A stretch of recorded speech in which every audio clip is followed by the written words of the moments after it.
Assalamualaikum warahmatullahi wabarakatuh. Hai hai hai. Apa kabar Bapak Ibu guru, calon guru penggerak di seluruh Indonesia? Perkenalkan, saya Weni Karlina, calon guru penggerak angkatan ke-7. Salam guru penggerak, bergerak, tergerak, dan menggerakkan. Kali ini saya akan memaparkan aksi nyata saya mengenai modul 1.4 budaya positif.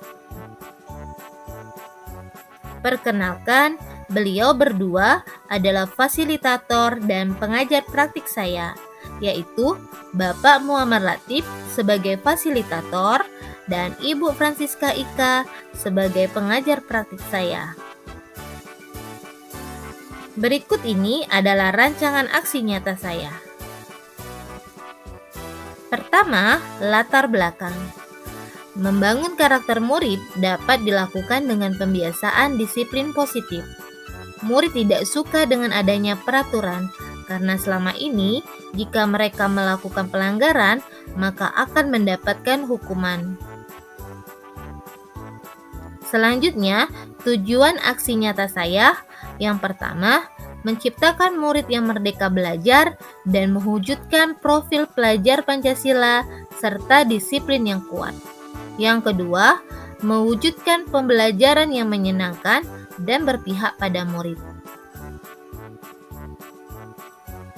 Tolak ukur kegiatan yaitu membentuk keyakinan kelas melalui kegiatan kesepakatan kelas yang dilakukan guru kelas dan murid. Selanjutnya, murid mampu menerapkan pembiasaan-pembiasaan yang baik. Langkah-langkah tindakan yang akan saya lakukan. Yang pertama, berkoordinasi dengan kepala sekolah tentang pentingnya penanaman budaya positif dan keyakinan kelas di sekolah, serta meminta izin untuk melakukan pengimbasan bersama rekan guru. Yang kedua, mengumpulkan rekan guru untuk melakukan pengimbasan pemahaman materi budaya positif. Yang ketiga, berkoordinasi dan berkolaborasi dengan wali kelas untuk membuat keyakinan kelas di kelas masing-masing. Yang keempat, merefleksi dan mengevaluasi keyakinan kelas yang telah dibuat. Berikut ini merupakan kegiatan pengimbasan di sekolah mengenai pemahaman dan penerapan budaya positif.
Selamat pagi menjelang siang. Ibu-ibu ini ibu semua ya. Selamat pagi menjelang siang. Alhamdulillah wa syukurillah. Marilah kita panjatkan kehadirat Allah Subhanahu wa taala. Hari ini kita dapat melaksanakan pertemuan yang sangat baik dan sangat bagus untuk ke depan. Kita hari ini akan mendengarkan penimbasan dari Ibu Weni yang didapatnya selama menjadi CP. Begitu, ya? Aku salah ucap ini. Salam yang kita sampaikan kepada junjungan kita yang agung Nabi besar Muhammad Sallallahu Alaihi Wasallam. semoga kita menjadi umat beliau sampai akhir zaman. Ibu-ibu, saya selaku kebetulan masih selaku pembina di sekolah ini, saya mohon simak dengan lihat, amati apa yang dipaparkan nanti, dan setelah itu direnungkan dan diterapkan ke dalam kehidupan sosial kita di sekolah ini keseharian. Saya sangat berharap ini dapat kita laksanakan dalam kehidupan sehari-hari. Sekali lagi ya, ibu-ibu sekalian, tidak panjang lebar pembukaan dari saya. Mungkin yang panjang lebar itu akan disampaikan oleh Ibu Weni selaku pemateri pada hari ini. Ya, mungkin saya akhiri saja dengan kalimat wassalamualaikum warahmatullahi wabarakatuh. Waalaikumsalam warahmatullahi wabarakatuh.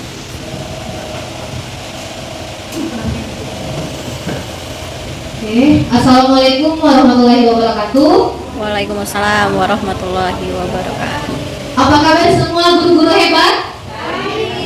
Jadi kalau saya bilang apa kabar semua guru-guru hebat, jawabannya alhamdulillah, luar biasa, Allahu Akbar. Kita coba sekali lagi ya. Apa kabar semua guru-guru hebat? Alhamdulillah, luar biasa, Allahu Akbar. Oke, yang terhormat Kepala Sekolah SD Negeri 177 Palembang, Ibu Desilawati, SPDMM, serta rekan guru-guru SD Negeri 177 Palembang. Puji syukur kita panjatkan kehadirat Allah Subhanahu wa Ta'ala, karena berkat rahmat dan karunia-Nya kita dapat berkumpul di ruang kelas ini dalam keadaan sehat. Hari ini saya akan melakukan pembahasan mengenai budaya positif. Sebelum saya memasuki materi, kita ice breaking dulu ya, biar semangat. Bapak, nggak ada bapak ya? Bu, ibu, silakan berdiri semua. Oke. Bilang konsentrasi, jawabannya konsentrasi dimulai. Paham? Ya, tepuk tangan. Konsentrasi, konsentrasi dimulai. Belum semangat, ulang lagi ya. Konsentrasi, konsentrasi dimulai. Cluenya adalah, ada clue ya. Cluenya adalah ikuti apa yang saya katakan. Jadi, cluenya adalah ikuti apa yang saya katakan. Mengerti tidak? Enggak, Bu? Paham ya? Ikuti apa yang saya katakan. Kita mulai? Siap? Siap. 1, 2, 3, 4, 3 tambah 4. Berapa? Kok ada jawab tujuh? Cluenya adalah ikuti apa yang saya katakan, benar? Jangan dijawab dong tujuh kan? Cluenya adalah ikuti apa yang saya katakan. Kita coba lagi sekali lagi ya. Cluenya adalah ikuti apa yang saya katakan. Kita ulang. Konsentrasi, konsentrasi dimulai. Konsentrasi, konsentrasi dimulai. Sudah siap? Siap. Cluenya adalah ikuti apa yang saya katakan. Hidung, mata, mulut. Ini apa namanya? Oke, good job. Berarti sudah konsentrasi semuanya ya. Udah konsentrasi. Terima kasih. Kembali saya persilakan kembali duduk. Bapak Ibu ya, ice breaking ini sangat perlu dilakukan. Karena kenapa? Ice breaking ini adalah mencairkan suasana. Jadi mencairkan suasana, menambahkan motivasi semangat peserta didik, baik di awal pembelajaran ataupun di pertengahan. Terkadang Bapak Ibu melihat peserta didik yang pada awal pembelajaran kurang bersemangat kan? Nah, perlu dilakukan ice breaking. Terkadang juga pada saat di pertengahan pembelajaran, apalagi kalau nulis tugas ya, apalagi tugas yang diberikan banyak pula pada peserta didik. Oh Bu, capek Bu, ya kan? Kita boleh lakukan ice breaking. Karena kenapa? Itu akan mencairkan suasana dan membuat peserta didik lebih bersemangat. Oke, saya berdiri di depan ibu-ibu sekalian. Ini hanya sekedar sharing ya, hanya sekedar sharing, berbagi pengalaman saya selama saya mengikuti guru penggerak angkatan ke-7. Jadi saya melakukan penghibasan mengenai budaya positif. Langsung saja mengenai budaya positif. Next, Bu Anis. Izinkan saya perkenalkan, ini ada bapak yang ganteng dan ibu yang cantik. Ada fasilitator. Fasilitator saya selama saya mengikuti CGP. Ada Bapak Muhammad Latif yang seperti ibu lihat di penampilan slide di depan ya. Terus juga ada pengajar praktik saya, Ibu Francisca Ika. Itu adalah pengajar praktik saya, dan terakhir saya sendiri, Ibu Eni Karlina, sebagai calon guru penggerak angkatan ke-7. Next one is, oke, yang pertama mengenai budaya positif. Apa sih budaya positif? Ada yang tahu itu Ibu? Budaya positif. Budaya berarti apa? Kebiasaan. Iya, benar sekali. Budaya adalah kebiasaan. Positif adalah kebaikan. Benar sekali. Jadi kalau budaya adalah kebiasaan, positif adalah kebaikan. Jadi menurut istilah, next, budaya positif di sekolah yaitu nilai-nilai dan kebiasaan-kebiasaan di sekolah yang berpihak pada peserta didik agar mereka dapat berkembang menjadi pribadi yang kritis, penuh hormat dan bertanggung jawab. Apa makna disiplin? Next, Bu Anis. Kata disiplin di sini sering sekali dikaitkan dengan tata tertib, teratur, kepatuhan pada peraturan ya. Kata disiplin di sini juga sering dihubungkan dengan hukuman. Nah, hukuman ya. Padahal itu sesungguhnya berbeda. Karena kenapa? Karena belajar dengan disiplin tidak harus dengan memberi hukuman. Tapi ini justru salah, alternatif terakhir, dan kalau perlu tidak perlu dilakukan yang namanya hukuman. Menurut Bapak siapa ini? Ki Hajar Dewantara. Siapa tuh? Benar sekali Bapak pendidikan kita ya. Ki Hajar Dewantara menyatakan bahwa untuk mencapai kemerdekaan atau dalam konteks pendidikan kita saat ini ya, untuk menciptakan murid yang merdeka, syarat utamanya adalah harus ada disiplin yang kuat. Jadi kalau untuk menciptakan murid yang merdeka, syarat utamanya harus ada disiplin yang kuat. Disiplin yang dimaksud adalah disiplin diri yang memiliki motivasi internal. Jadi, jika kita memiliki motivasi internal, maka kita memerlukan pihak lain untuk mendisiplinkan kita. Nah, di sini ada lingkaran ya. Lingkaran menuju budaya positif. Yang pertama adalah peraturan kelas, terus menuju ke lingkaran keyakinan kelas, lalu ada lingkungan positif, dan terakhir adalah budaya positif. Next, keyakinan kelas. Apa sih keyakinan kelas? Sebenarnya tuh secara tidak langsung ya, pasti ibu-ibu pernah melakukan keyakinan kelas di kelas, ibu-ibu ajarkan secara tidak langsung, tapi kita tidak menyadari, oh ini sih namanya keyakinan kelas. secara tidak langsung kita tidak menyadari, tapi keyakinan kelas ini adalah merupakan kesepakatan kelas yang diyakini bersama oleh guru dan murid selama proses pembelajaran. Keyakinan kelas menjadi dasar dari peraturan kelas yang dibuat dengan kesepakatan bersama antara guru mata pelajaran, guru kelas, dan peserta didik. Keyakinan kelas ini juga berdasarkan kesepakatan kelas yang diyakini bersama dalam menanamkan nilai-nilai positif pada murid. Maka pelanggaran atau kesepakatan kelas akan tetap memberikan konsekuensi yang juga disepakati.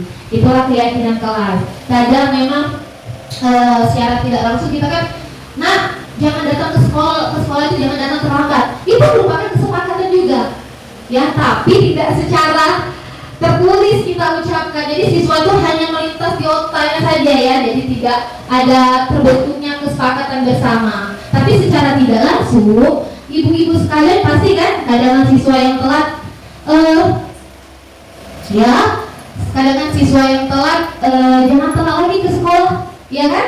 Besok jangan lagi telat, karena tidak boleh, karena kita masuk jam 6.40 seperti itu ya.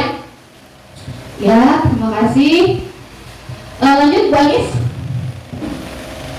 Bagaimana sih pembentukan keyakinan kelas? Pembentukan keyakinan kelas itu ada beberapa poin ya. Poin pertama, keyakinan kelas itu bersifat abstrak daripada peraturan yang lebih rinci dan konkret. Jadi keyakinan kelas itu bukan asal-asalan dibuat, memang terbentuk atas kesepakatan, bisa guru mata pelajaran dengan murid atau tidak guru kelas dengan murid, memang berdasarkan konkret, lebih rinci ya, lebih rinci dan terarah. Yang kedua, keyakinan kelas berupa pernyataan-pernyataan yang universal, yang umum. Jangan kita buat keyakinan kelas ini kayak bahasa-bahasa yang susah dimengerti.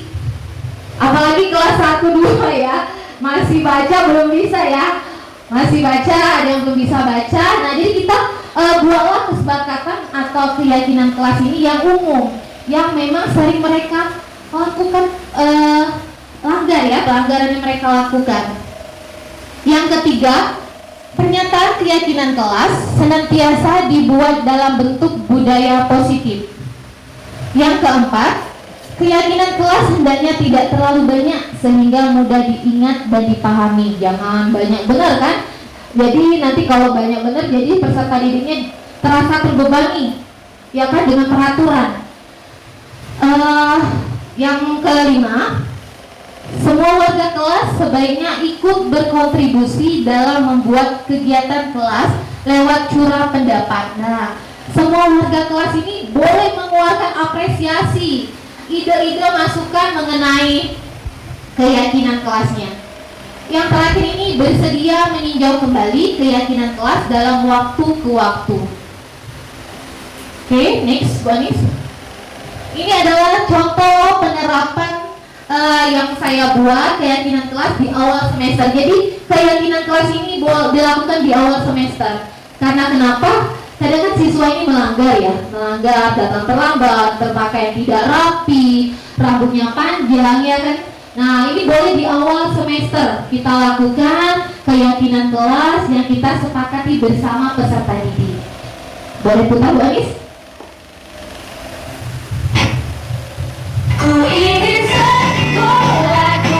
Di sini mereka menulis apa sih yang boleh dilakukan, apa sih yang tidak boleh dilakukan.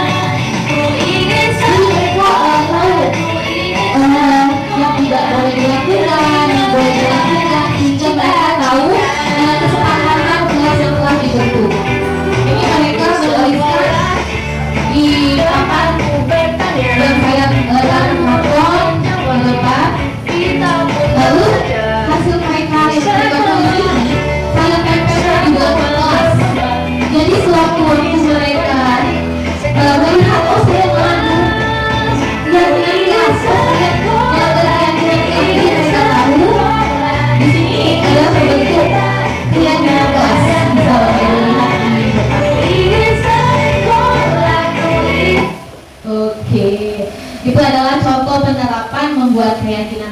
yang saya lakukan. Next, Bonis. Oke, nah di sini hukum dan konsekuensi seringnya kita lakukan ya. Ya, nanti kalau saya jelasin ini jadi kita tahu apa sih hukuman, apa sih konsekuensi, boleh nggak sih dilakukan, iya kan? Mungkin terlintas di otak kita selama ini, benar ya? Kita sering secara tidak langsung kita sering menghukum ya, menghukum, memberi konsekuensi kepada peserta didik. Itu sebenarnya bukan alternatif penyelesaian masalah. Jadi, hukuman adalah sesuatu yang menyakitkan, perlu terjadi dan sifatnya mendadak. Sementara konsekuensi telah disepakati bersama dan pelanggaran dibuat tidak nyaman untuk sementara. Itulah ada perbedaan antara pengertian dari hukuman dan konsekuensi. Next, Bu Anis.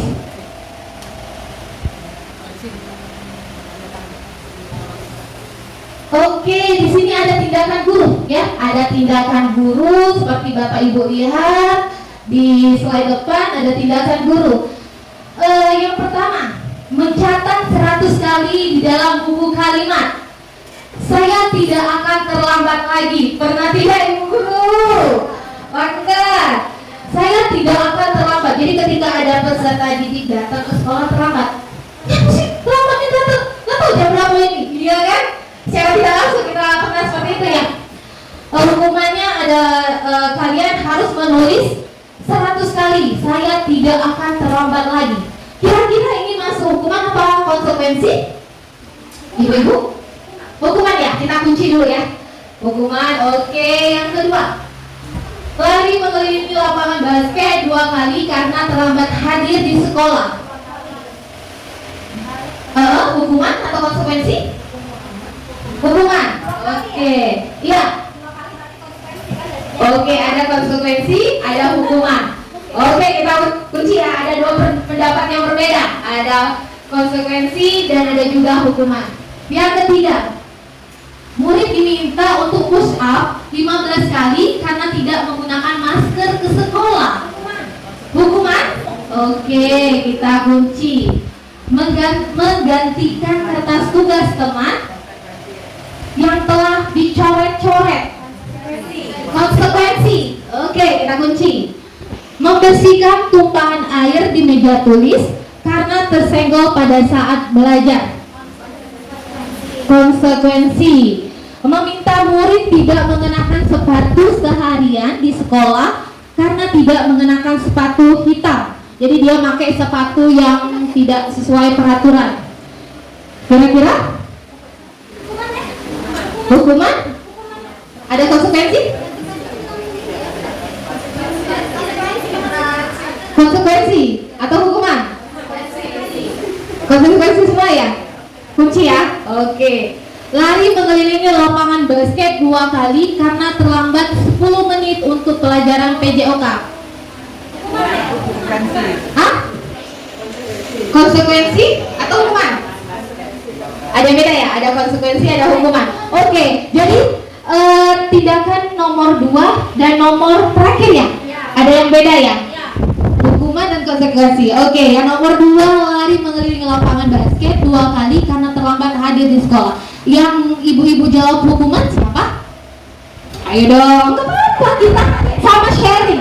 Hukuman, oke Musis. Silakan Musis, kenapa Musis menjawab kalau itu adalah sebuah hukuman? Ya karena dia terlambat datangnya ke sekolah. Jadi ibu gurunya menghukum, misalnya dia berlari.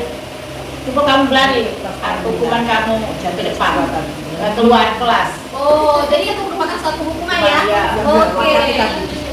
Oke, terima kasih Bu Sis ya. Yang jawab itu adalah konsekuensi. Nah, jangan jawab. Tadi ada yang jawab konsekuensi. Jawab. Ayo, jadi ini fix ya, hukuman ya, bukan konsekuensi. Ayo, bimbang.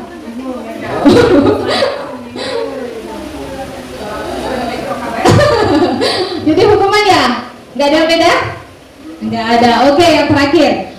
Lari mengelilingi lapangan basket 2 kali karena terlambat 10 menit untuk pelajaran PJOK. Yang jawab konsekuensi? Oke, kenapa Bu Soraya? Karena kita sudah mau perjanjian sebelum pelajaran dimulai bahwa kita harus siap dengan jam pelajaran, dan bagi anak yang terlambat 10 menit berarti ada konsekuensinya 2 kali mengelilingi lapangan. Oke, terima kasih. Yang jawab hukuman siapa? Ayo Bu Mega. Apa Bu Mega? Hukuman atau konsekuensi? Konsekuensi kali ya. Terus. Perjanjian antara guru dan siswanya. Oke, kita cek. Jadi sudah sepakat ya konsekuensi semua. Oke, Bu Anis. Next, Bu Anis. Oke, ini dia. Berarti mencatat 100 kali di dalam buku, saya tidak akan terlambat lagi. Itu adalah hukuman. Jadi kan langsung, ya kan? Itu adalah hukuman. Lari mengelilingi lapangan basket itu juga berupa hukuman karena fisik dianya kan. Itu juga hukuman. Murid diminta untuk push up 15 kali karena tidak menggunakan masker ke sekolah, itu juga hukuman. Menggantikan kertas tugas teman yang telah dicoret-coret, ya benar itu konsekuensi karena dia mencoret buku temannya lalu dia ganti, itulah konsekuensi yang dilakukan. Yang berikutnya membersihkan tumpahan air di meja tulis karena tersenggol pada saat belajar, itu juga konsekuensi. Jadi mereka menumpahkan air lalu mereka membersihkan tumpahan air, itu adalah konsekuensi. Murid disuruh untuk mengenakan sepatu seharian di sekolah karena tidak mengenakan sepatu hitam, itu adalah hukuman, menyuruh. Yang terakhir, lari mengelilingi lapangan basket 2 kali karena terlambat 10 menit untuk pelajaran PJOK, berarti udah ada kesepakatan sebelumnya, makanya itu adalah merupakan konsekuensi. Oke, secara tidak langsung pasti pernah dilakukan ini ya. Oke, next Bu Anis. Nah, ini dia perbedaan hukuman dan konsekuensi secara terinci. Kalau hukuman itu sesuatu yang menyakitkan harus terjadi. Kita beri hukuman pada peserta didik, itu kadang berupa hukuman yang sering terjadi dan menyakiti peserta didik. Yang kedua, membuat anak sakit dalam waktu lama. Terpendam hatinya tadi, awaslah ibu itu aman aku besar nanti aku jadi polisi, aku cuekin deh ibu itu. Nah, jangan lama waktunya. Jadi menempel karena hukuman tadi yang kita lakukan. Iya, benar sekali, dendam Bu ya. Terus anak membenci kedisiplinan gara-gara hukuman tadi. Dasar gak disiplin. Sudahlah, langgar baik. Karena adanya hukuman. Terus juga dengan adanya hukuman membuat siswa itu terpaksa. Terus mendorong anak menyakiti diri dia sendiri. Mengapa menyakiti diri dia sendiri? Kadang-kadang kita hukum, aku ini terlambat, tidak langsung. Kadang-kadang dia kesel dan sendiri kan. Terus konsep diri yang terbentuk pada peserta didik ini sangat buruk karena kita memberi sebuah hukuman. Lalu anak belajar untuk menyembunyikan kesalahan mereka. Yang terakhir, marah, rasa bersalah, dipermalukan, merasa tidak dihargai. Jadi kalau kita menghukum peserta didik, apalagi di depan siswa-siswanya, terkadang anak tuh malu, ya kan? Merasa diri dia dipermalukan. Aku sih Bu nih, aku sih tidak makanya pada saat yang lain, ya kan? Itu karena hukuman tadi secara langsung kan? Itu mereka merasa bersalah, dipermalukan, dan merasa tidak dihargai. Beda dengan konsekuensi yang membuat sesuatu harus memang terjadi. Terus membuat anak ini merasa tidak nyaman, tapi dalam waktu yang tidak panjang, tidak lama, jangka pendek ya. Karena kalau siswa mencoret-coret buku temannya, terus digantikan, ya kan? Mungkin dia merasa tidak nyaman, tapi tidak lama. Itu adalah konsekuensi. Anak menghargai disiplin, terus adanya stimulus dan tanggapan. Lalu dengan adanya konsekuensi ini mendorong anak agar mudah menyesuaikan diri. Lalu adanya konsep diri yang baik dan adanya konsekuensi anak belajar untuk mematuhi peraturan. Dan yang terakhir, kehilangan hak dibuat tidak nyaman dan diasingkan untuk sementara waktu. Time out. Berarti konsekuensi ini kira-kira boleh nggak sih dilakukan? Boleh. Boleh ya? Apakah konsekuensi ini menjadi alternatif? Tidak juga ya? Oke, nanti masih panjang prosesnya. Oke, Bu Anis. Nah, kebutuhan dasar manusia. Ada kebutuhan rasa cinta kasih, diterima atau diterima. Ada kebutuhan penguasaan. Ada juga kebutuhan kesenangan. Dan ada kebutuhan rasa kebebasan. Oke, next Bu Anis. Di sini saya ada kasus ya. Ada kasus Ibu Ani, guru kelas 5 di SD Pelita Hati, sedang bingung menghadapi ulah salah satu murid di kelasnya. Agus dibuat ulah terus. Beberapa anak telah datang dan mengeluhkan Agus yang seringkali meminta bekal makan siang mereka dengan paksa. Sering ya, kadang di kelas tuh siswa memaksa minta makanan temannya. Jika Anda menghadapi situasi seperti Ibu Ani, apa yang ibu-ibu lakukan? Ayo, ada anak yang bernama Agus, dia minta makan siangnya dengan paksa. Apa mereka? Kalau tiap hari ya. Jadi yang dilakukan kira-kira apa? Kalau kita sebagai guru, cari latar belakangnya. Oke, benar sekali. Oke, jadi dia menanyakan dulu ya. Next bagus. Jadi di sini adalah tahu dulu alasannya mengapa sih Agus melakukan tindakan itu, agar mengetahui kebutuhan mana yang Agus perlukan. Yang pertama, kita tanya dengan si Agus, kalau apabila jawaban Agus karena dia lapar dan orang tuanya tidak membawakan bekal makanan siang, berarti kebutuhannya adalah untuk bertahan hidup. Ya kan namanya tidak memberi makan. Jadi dia tidak ada lapar kan? Jadi dia hanya meminta paksa dengan temannya. Itu adalah kebutuhan untuk dia bertahan hidup. Yang kedua, apabila jawaban Agus karena dia senang temannya jadi memperhatikan dia, kebutuhan Agus itu adalah kebutuhan cinta dan kasih sayang. Iya benar, dia maunya kebutuhan ingin diterima ya. Makanya si Agus tadi ingin melakukan seperti itu. Yang ketiga, apabila jawaban Agus dia merasa hebat karena temannya jadi takut dan menuruti keinginannya, itu adalah kebutuhan penguasaan. Jadi Agus tadi ingin pengakuan, makanya dia melakukan seperti itu. Dan apabila jawaban Agus karena dia merasa bosan dengan bekal yang dibawa ibunya, karena selalu membawa bekal itu terus sama. Nah benar sekali, mie lagi, telur lagi. Nah berarti kebutuhannya adalah kebebasan. Iya, kebutuhan akan pilihan. Pengen duduk, lihat makanan temannya tadi, ada sosis, nugget. Jadi dia ingin bebas, nggak satu pilihan itu aja.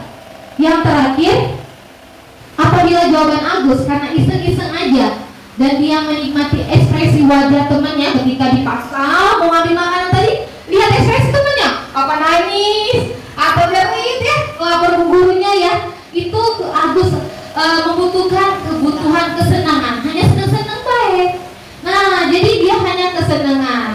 Oke, itulah adalah kebutuhan dasar manusia. Iya, banyak sekali ya. Iya. Next lagi bagus kartu sekali lagi. Oke. Di sini adalah posisi kontrol 5. Posisi kontrol yang dilakukan oleh Bapak Ibu-ibu sekalian, memposisikan diri ibu sebagai apa? Posisi pertama ini adalah posisi kontrol penghukum. Seorang penghukum bisa menggunakan hukuman fisik maupun verbal. Orang-orang yang menjalankan posisi hukum ini senantiasa mengatakan bahwa sekolah memerlukan sistem atau alat yang dapat lebih menekankan murid-murid lebih dalam lagi. Jadi guru-guru menerapkan posisi penghukum ini berkata, patuhi aturan saya, atau awas, ancam dia nih, awas kawe. Nah, kamu selalu salah. Itu adalah memposisikan diri kita sebagai penghukum.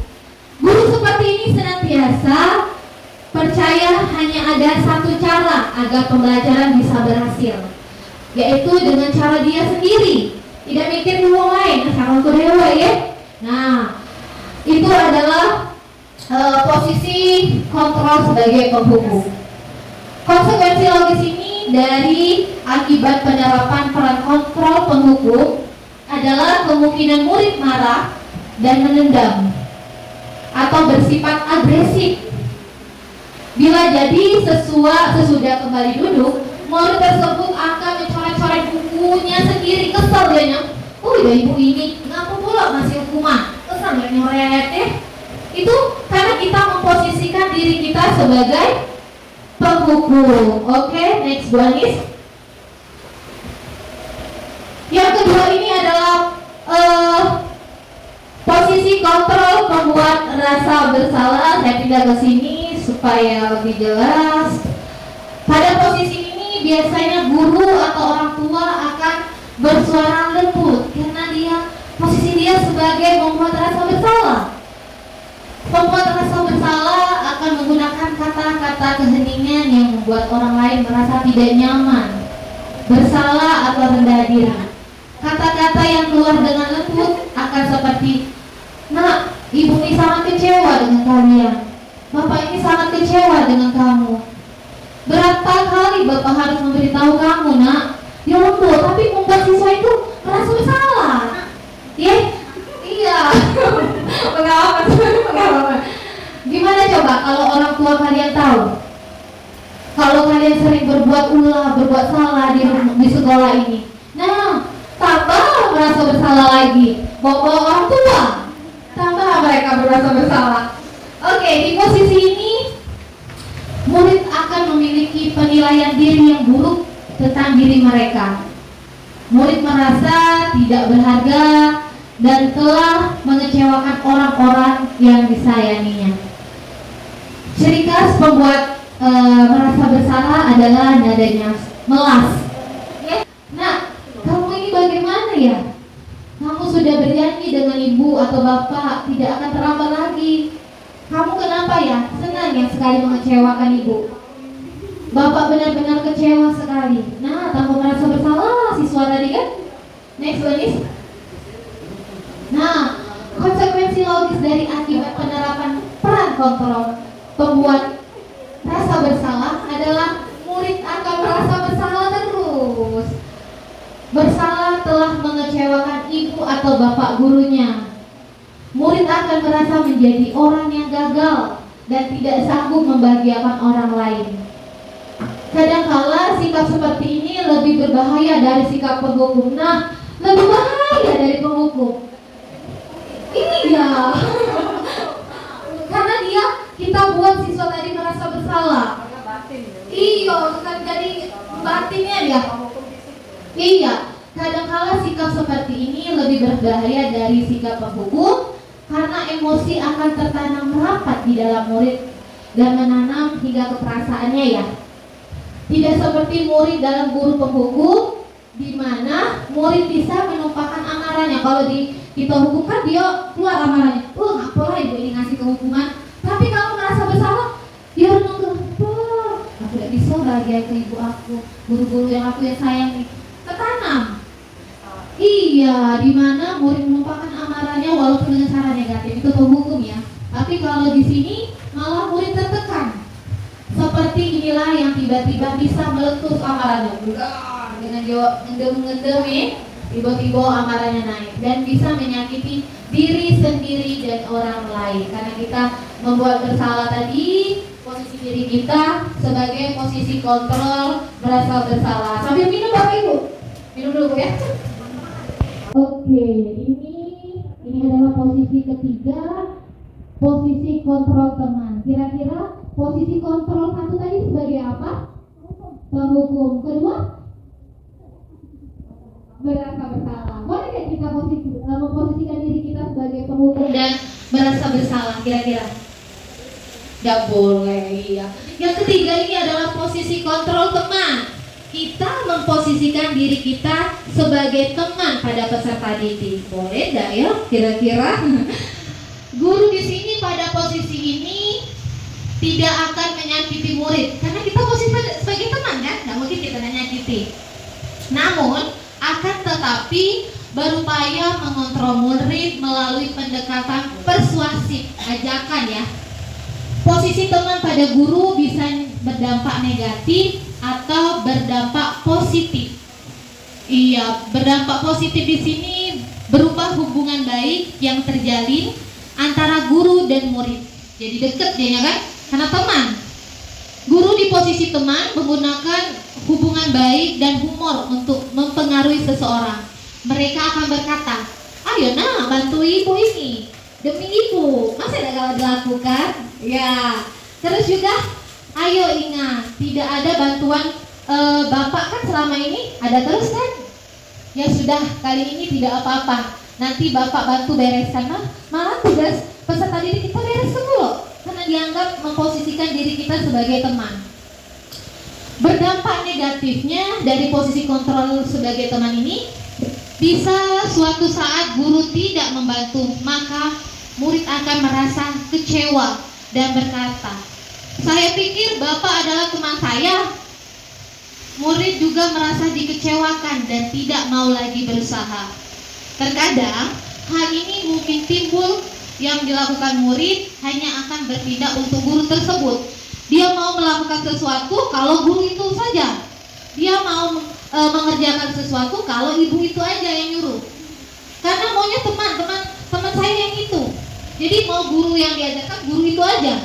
Karena dari awal kita memposisikan diri kita sebagai posisi kontrol teman. Murid akan tergantung pada guru. Jadi siswa tadi ketergantungan jadinya ya sama guru tadi ya, karena kita memposisikan sebagai teman. Next, Bu Anis. Konsekuensi logis dan penerapan posisi kontrol teman adalah murid akan merasa senang dan akrab dengan guru ya, karena teman tadi jadi akrab dianya ya. Sedikit ibu, ketemu lagi ibu, salam dulu bu, karena kita akrab dengan peserta didik tadi. Tapi ada dampak positif dan negatifnya juga. Jadi bila ada masalah dan dia merasa bisa mengandalkan guru tersebut untuk membantunya. Akibat dari posisi teman, ada hanya akan berbuat sesuatu bila menyuruh adalah guru tersebut, tidak mau guru lain. Kadang memang siswa ini kan galak diajar oleh ibu itu, maunya ibu si A, maunya ibu B, tidak mau guru lain. Karena dia dari awal memang memposisikan diri dia sebagai posisi kontrol sebagai teman. Jadi guru peserta didik itu menjadi ketergantungan, maunya ibu itu terus. Dari kelas 1 sampai kelas 6 ibu itu terus, tidak bosan-bosan apa nak? Jadi pertanyaan yang berlaku yang sama dengan guru atau orang lain, itu posisi kontrol sebagai teman. Oke, masih semangat nggak? Kita ice breaking aja dulu, kita ice breaking. Yang kedua silakan berdiri lagi biar tambah semangat. Ya nggak ngantuk, ayo silakan berdiri. Sama kayak tadi ice breaking yang pertama. Jadi kalau saya bilang konsentrasi, jawabannya apa? Iya, tepuk tangannya dong, ada tepuk tangannya. Konsentrasi. Kurang semangat. Konsentrasi. Konsentrasi. Sudah siap? Siap. Ini adalah, perhatikan saya dulu ya. Jadi kalau saya bilang selamat siang, tepuknya 1 kali. Kalau selamat pagi 1 kali, selamat siang 2 kali, selamat sore 3 kali, selamat malam. Itu oke? Kalau malam begitu waktu tidur kan? Jangan diganggu dulu. Oke, siap ya? Kita mulai. Selamat pagi, selamat siang, selamat sore, selamat malam, selamat pagi, selamat siang, selamat sore, selamat malam, selamat malam, selamat malam, selamat pagi, selamat siang, selamat malam. Aduh, masih ada yang belum konsentrasi. Kalau malam tidak ada suara ya, jangan diganggu. Kita coba lagi. Konsentrasi. Konsentrasi. Siap ya, konsentrasi, benar-benar fokus. Selamat pagi, selamat malam, selamat sore, selamat pagi, selamat siang, selamat malam, selamat malam, selamat sore, selamat pagi, selamat siang. Oke, tepuk tangan dulu. Udah konsentrasi. Terima kasih. Silakan duduk kembali. Udah konsentrasi, udah semangat ya. Lanjut kembali kita. Oke, ini adalah posisi kontrol yang keempat. Minum dulu. Ini adalah posisi kontrol sebagai pemantau. Memantau di sini berarti mengawasi, mantau ya, berarti mengawasi. Pada saat ini kita mengawasi, kita bertanggung jawab atas perilaku orang-orang yang diawasi. Posisi pemantau berdasarkan pada peraturan-peraturan dan konsekuensi dengan menggunakan sanksi atau konsekuensi. Kita dapat memisahkan hubungan pribadi kita dengan murid sebagai seseorang yang menjalankan posisi pemantau. Pertanyaan yang sering diajukan oleh posisi pemantau ini adalah, peraturan apa? Apa yang telah kamu lakukan? Sanksi atau konsekuensi apa? Ini sering pertanyaan yang diajukan. Next one is, seseorang pemantau sangat mengandalkan perhitungan, catatan, data yang dapat digunakan sebagai bukti atas perilaku seseorang. Posisi ini akan menggunakan stiker atau slip catatan, daftar cek, serta posisi pemantau sendiri berawal dari teori stimulus atau respon yang menunjukkan tanggung jawab guru dalam mengontrol murid. Konsekuensi logis dari penerapan posisi kontrol pemantau adalah murid memahami konsekuensi yang harus dijalankan karena telah melanggar satu peraturan sekolah. Guru tidak menunjukkan suatu emosi yang berlebihan, menjadi marah atau membuat merasa bersalah, tapi di sini murid tetap dibuat tidak nyaman, yaitu dengan harus tinggal kelas pada waktu jam istirahat dengan mengerjakan tugas. Sering ya, jam bel berbunyi siswa masih ngerjain tugas.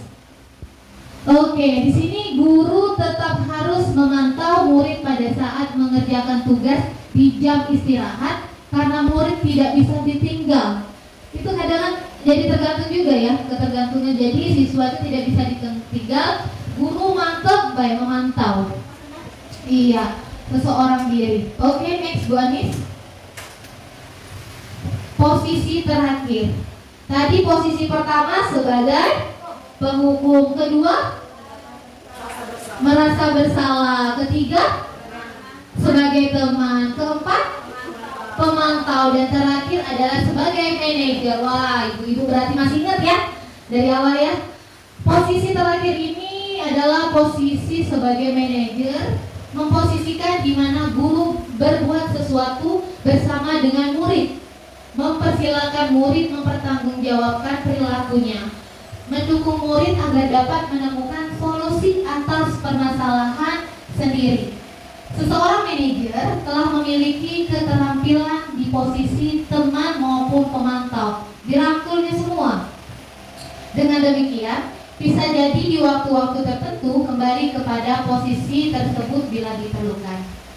Di manajer, murid diajak untuk menganalisis kebutuhan dirinya maupun kebutuhan orang lain. Di sini menekankan bukan pada kemampuan atau membuat konsekuensi, namun dapat berkolaborasi dengan murid bagaimana sih memperbaiki kesalahan yang ada. Seorang manajer sering berkata, apa yang kita yakini, apa kamu meyakinkannya? Jika kamu meyakininya, apakah kamu bersedia memperbaikinya? Lalu jika kamu memperbaiki ini, hal ini menunjukkan apa tentang dirimu?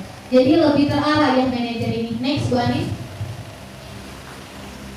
Nah, lalu apa rencana kamu untuk memperbaiki hal ini? Jadi tugas seorang manajer bukan untuk mengatur perilaku seseorang, tapi membimbing murid untuk dapat mengatur dirinya. Seorang manajer bukan memisahkan murid dari kelompok, tidak memisahkan murid dari kelompok, tapi mengembalikan murid tersebut ke kelompok dengan lebih baik dan kuat. Pada posisi manajer, seorang guru atau orang tua sebaiknya tulus, tidak perlu marah-marah. Jadi kalau posisi kita sebagai manajer, kita tidak perlu marah-marah ya, betul ya. Tidak perlu meninggikan suara, apalagi menunjuk-nunjuk peserta didik, itu tidak boleh. Berkacang pinggang, nak, ini ya tangan kita, kalian ini ributnya, tidak boleh. Atau bersikap seolah-olah menyesal tanpa sedih sekali atau perbuatan murid, ataupun bersenda-gurang menempatkan diri sebagai teman. Tidak. Kalau sebagai manajer tidak seperti itu. Tapi fokus pada murid, bukan untuk membahagiakan guru atau orang tua. Murid sudah mengetahui adanya suatu masalah dan sesuatu perlu terjadi. Bila guru mengambil posisi pemantau, guru akan melihat apa konsekuensi, apa peraturannya. Namun, kalau posisi manajer, guru akan mengembalikan tanggung jawab pada murid untuk mencari jalan keluar permasalahan, tentu dengan bimbingan guru tersebut. Oke, next Bu Anis. Nah, baik lagi Bu Anis. Oke, dari 5 posisi kontrol ini, posisi pertama sebagai apa? Penghukum. Kedua, suaranya dong. Apa sedikit lagi? Yang ketiga sebagai teman. Yang keempat sebagai pemantau. Yang kelima sebagai manajer. Dari 5 posisi kontrol, kira-kira yang baik itu yang mana? Kita memposisikan diri kita. Manajer. Sebagai manajer, ada yang lain? Sudah satu suara? Lebih ke positif. Ada, kalau teman ada positif dan negatif. Oke. Lebih efektif lagi, kita harus memposisikan diri kita sebagai manajer. Iya, karena kalau teman kadang-kadang ada juga negatifnya. Terus juga terkadang peserta didik ini kadang tidak sopan ya, karena menganggap diri kita teman, agak kurang ajar ya jadinya ya. Jadi lebih baik ini adalah memposisikan diri kita sebagai manajer. Next. Nah ini dia 5 posisi kontrol. Ada penghukum, pembuat merasa bersalah, teman, pemantau, dan manajer. Kalau penghukum dan pembuat merasa bersalah, kita memposisikan diri kita, itu tidak akan berhasil, akan gagal total. Terus juga sebagai teman dan pemantau itu memang berhasil ya, tapi tidak mengharapkan imbalan dan menjadi ketergantungan dianya. Beda seperti manajer, dia bisa menghargai diri dia sendiri tanpa disuruh, kontrol diri dia sudah ada, itu sebagai manajer. Next, nah ini bahas materi yang terakhir mengenai restitusi. Apa sih restitusi? Restitusi adalah proses menciptakan kondisi bagi murid untuk memperbaiki kesalahan mereka, sehingga mereka bisa kembali pada kelompok mereka dengan karakter yang lebih kuat. Next, ciri-ciri restitusi ada 9. Yang pertama, bukan untuk menebus kesalahan, namun untuk belajar dari kesalahan. Yang kedua, memperbaiki hubungan. Yang ketiga, tawaran ya, tapi bukan paksaan. Yang keempat, restitusi menuntut untuk melihat ke dalam diri. Yang kelima, restitusi mencari kebutuhan dasar yang mendasari tindakan. Restitusi di sini diri adalah cara yang paling baik untuk memperbaiki diri. Yang ketujuh, restitusi fokus pada karakter bukan tindakan. Karakter anak sudah terbentuk dengan adanya restitusi ini. Yang kedelapan, restitusi fokus pada solusi, bukan menyalahkan peserta didik saja, tapi kita mencari solusinya. 9. Restitusi mengembalikan murid yang berbuat salah pada kelompoknya. Next, Bu Anis. Nah, ini dia segitiga restitusi. Langkah pertama segitiga restitusi yang ibu-ibu lakukan pertama adalah menstabilitas identitas. Sudah menstabilitas identitas, lalu validasi tindakan yang salah. Setelah itu, langkah ketiga, menanyakan keyakinan. Itulah dari awal sudah terbentuknya keyakinan kelas tadi ya. Jadi kalau peserta buat kesalahan, kita bisa terapkan ini. Next, Bu Anis. Ada menstabilkan identitas, validasi yang salah, dan terakhir apa? Keyakinan. Iya, benar. Nah, di sini ada kasus dokumentasi penerapan saya lakukan segitiga restitusi. Ada kasus pertama Rizky, siswa saya sendiri, siswa kelas 5B di SD Negeri 177 Palembang. Pada hari Kamis, Rizky telah memukul bahu temannya yang bernama Deva karena Rizky merasa kecewa tidak dipinjamin Mister untuk menggambar tugas yang diberikan oleh ibu guru, sehingga Rizky marah kemudian memukul bahu Deva dengan keras. Deva menangis dan melaporkan hal tersebut kepada guru. Rizky merasa sedih dan takut dimarahi oleh ibu guru. Sering ya kalau peserta didik mau minjem barang temannya gebuk dulu, nangis, ngadu, ya kan? Nah, tapi kita terapkan dengan restitusi, jangan kita terapkan dengan posisi kontrol. Kamu ini baru kasih tengah dapat siswa, dendam dia kayak, jangan. Coba putar Bu Ani. Udah, itu ada suasana kelas.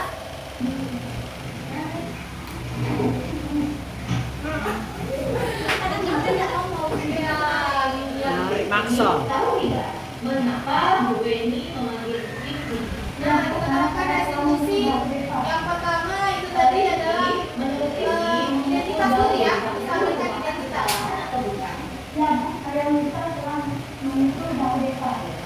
Rizky itu kan anak yang pintar, rajin, perbuatan menyakiti orang lain itu kan yang tidak baik. Ya Bu. Ibu yakin Rizky mempunyai alasan mengapa sampai ini adalah tindakan kedua. Yang dilakukan dulu adalah validasi tindakan yang salah. Rizky yang pintar, ketika kita meminjam sesuatu kepada orang lain, itu kita dengan baik dengan sopan. Jika tidak diperbolehkan, kita tidak boleh marah, apalagi sampai memukul bahu Deva. Hal itu akan merugikan Rizky sendiri. Apakah Rizky masih ingat dengan keyakinan sekolah? Yang terakhir adalah tindakan dengan menanyakan keyakinan. Ya, kesepakatan yang dilakukan. Oke. Iya. Terus? Iya. Itu. Nah, itu kita masih ingat kan? Apakah keyakinan kelas itu harus kita laksanakan dengan baik? Apa yang dapat Rizky lakukan untuk melakukan keyakinan kelas ini? Guru mencari solusi, tapi siswa harus tahu solusinya dari mereka sendiri. Iya. Jadi restitusi ini lebih terarah. Jadi sudah berjanji ya, tidak akan mengulanginya lagi dan meminta maaf kepada Depo ya Kak ya. Ya Bu, saya berjanji. Terima kasih Bu. Sama-sama.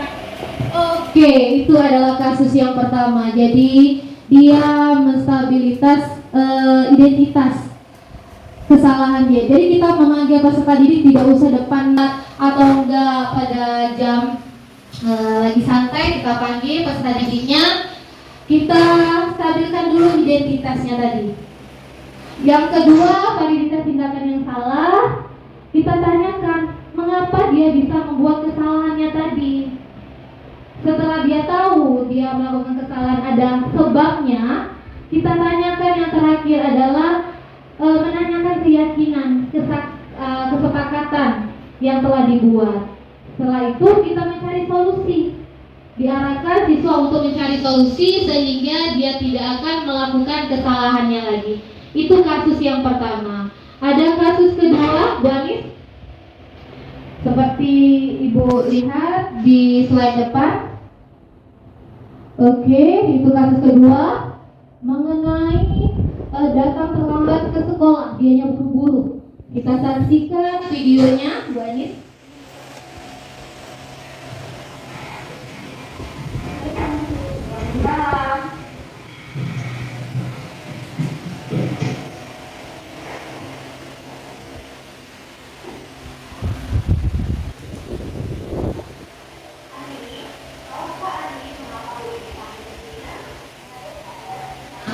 Kita stabilkan identitas dulu.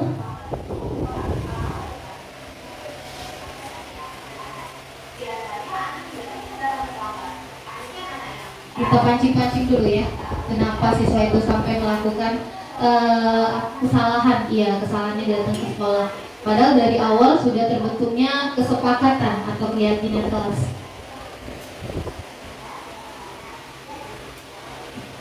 Oke, karena dia nonton TV larut malam.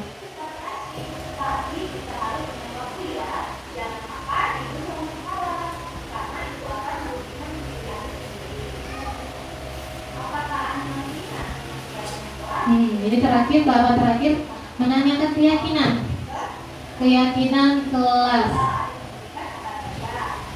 Jadi keyakinan kelas tidak usah panjang berlebar-lebar ya. Dari 1 sampai susah diingat juga oleh siswanya.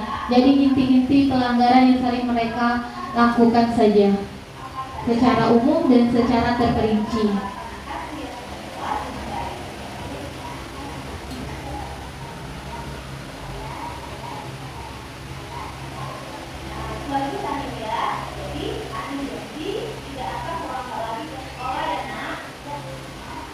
Oke, next Bu Anis. Nah, dari ini mereka mempunyai tanggapan. Silakan putar Bu Anis tanggapan dari Anin yang datang terlambat.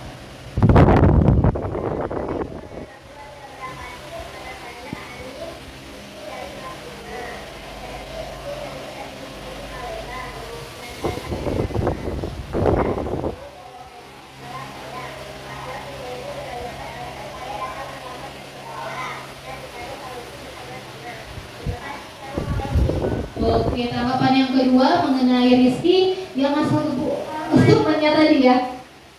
Oke, Banis.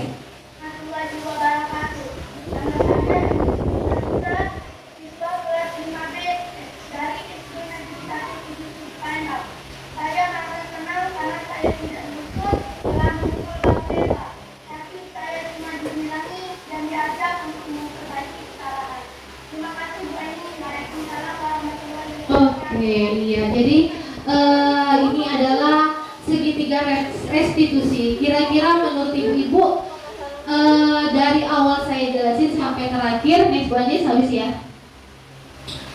Sampai terakhir di sini, kira-kira yang mana yang bagus untuk dilakukan ketika peserta didik melanggar kesepakatan kelas yang telah kita buat? Ada yang bisa memberi jawaban? Ayo, dari awal, dari posisi kontrol, terus juga ada penghukum, yang terakhir sampai kegiatan segitiga restitusi. Ada yang bisa? Segitiga restitusi, ketawa-ketawa. Ayo Bu Mega, ada apa Bu Mega? Segitiga restitusi atau apa yang kita terapi Bu Mega? Oke. Segitiga restitusi itu ya bagus ternyata di kelas ya. Karena yang anak-anak itu selalu membuat kesalahan yang tanpa mereka sadari seperti itu. Jadi bagus sih untuk membuat kesepakatan di kelas. Jadi kalau mereka melakukan lagi, kita beritahu apa konsekuensinya untuk mereka sendiri seperti itu. Kita cari solusi Iya, sama-sama. cari solusi sama-sama. Sebagai penghukum langsung memberi hukuman pada anak, sehingga mereka itu merasa terendam ya, dendam sampai jangka waktu yang akan panjang. Makasih Bu. Iya, terima kasih Bu Mega. Baiklah ibu-ibu sekalian, ada yang ingin ditanyakan, saya beri waktu untuk bertanya. Jika ada yang ingin ditanyakan, saya persilakan. Tidak ada. Jadi sebenarnya kembali ke hukuman, konsekuensi yang mendidik lah ya. Tapi itu bukan jalan alternatif yang baik dilakukan. Jangan seperti itu, apalagi menghukum secara fisik. Baiklah, itu saja pemaparan atau pengimbasan dari saya. Jika tidak ada pertanyaan, saya akhiri. Tidak ada pertanyaan ya? Oke, saya akhiri dengan wassalamualaikum warahmatullahi wabarakatuh.